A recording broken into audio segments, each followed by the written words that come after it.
Este é o poema Caixas para poetas, alquimistas e fuxidos de Xosé María Álvarez Cáccamo, o libro A praia das furnas.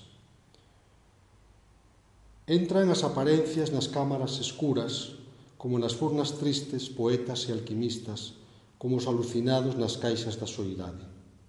Así, en leitos de río, dormen os delatados, saloucan nas buguinas os desaparecidos, e nos labres da terra achántanse os que foxen. Como as letras vacías nas covas do poema, ou a chuvia goirenta en vasos de liturxia, así se deita o mar nas cráteras da praia.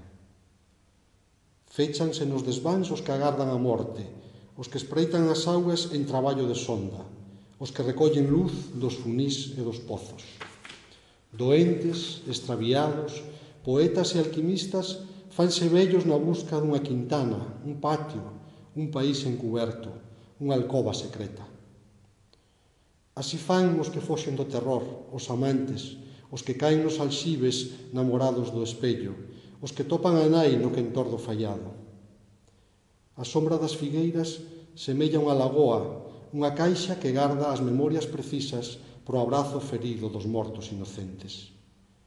Pero a cámara escura estraga as aparencias, consome o ar de vida que provén das imaxes, rouba a voz do falar, seca o río dos ollos, fai do día un outono de palabras caducas e confunde o poeta que camiña intrincado no sumidoiro mítico da cidade barroca, confiado nos mapas da fábula e da alquimia, como fan os fuxidos, os alleos, os mortos, que extramuros perseguen unha porta de vidro.